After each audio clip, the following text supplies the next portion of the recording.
matin, nous sommes venus tenir l'acte 2 des causeries locales, notamment dans la région du Yadra. Ces causeries locales s'inscrivent dans le cadre de nos actions du projet mobilisation sociale pour une gouvernance sécuritaire, participative et inclusive financée par FASO-Veille.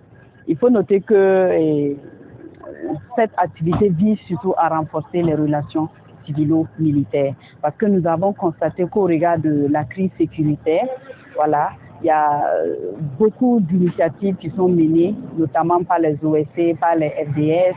Et nous pensons aussi que cette crise aussi a eu un effet énorme, notamment sur les services sociaux de base, les services publics de façon générale.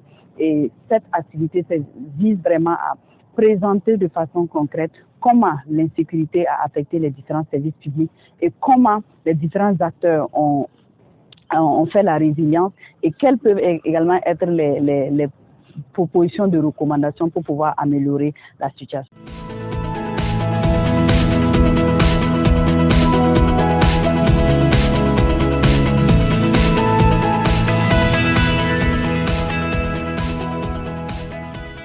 Et nous avons pu échanger sur des questions liées au foncier, des questions liées à l'agriculture et des questions surtout liées à l'état civil dans un premier temps, des questions liées donc à la sécurité et tout ça en lien avec les contextes que nous vivons, le contexte sécuritaire.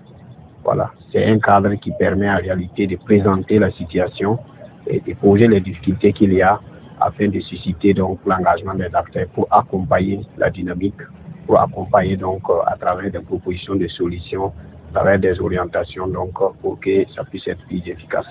Donc satisfait de ce qui s'est déroulé et nous trouvons que l'initiative est louable et nous encourageons nos CIFOEB à continuer dans cette dynamique. Voilà, donc à l'endroit des acteurs, c'est toujours les remercier pour la disponibilité et pour le fait qu'à chaque fois que des besoins ils sont disponibles à accompagner, à faire des propositions, à participer du début jusqu'à la fin. Et cela, en tout cas, accompagne toujours la dynamique de développement de la région.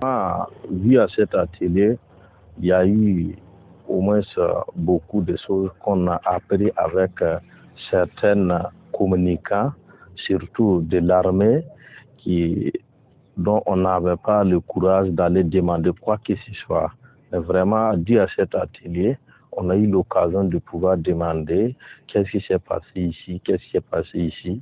Vraiment, et ils ont été ouverts aussi. Différentes communications. En plus de ça aussi, c'est surtout le cadre, l'échange franc qui s'est fait entre les institutions sécuritaires et la population civile de façon générale. Parce que, comme vous l'avez vu, constaté dans la salle, on a pu vraiment se dire certaines choses de manière franche. Voilà, ce que chacun avait au fond de lui par rapport à certaines choses qu'on observe dans notre quotidien. Voilà. En tout cas, nous sommes très réjouis.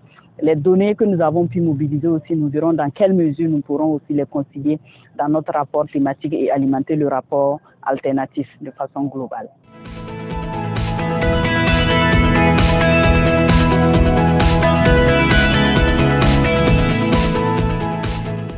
Je profite aussi de votre micro pour dire merci à Laboratoire Citoyenneté. Merci aux différents partenaires, notamment l'Union européenne et la coopération suisse pour l'accompagnement de ce projet.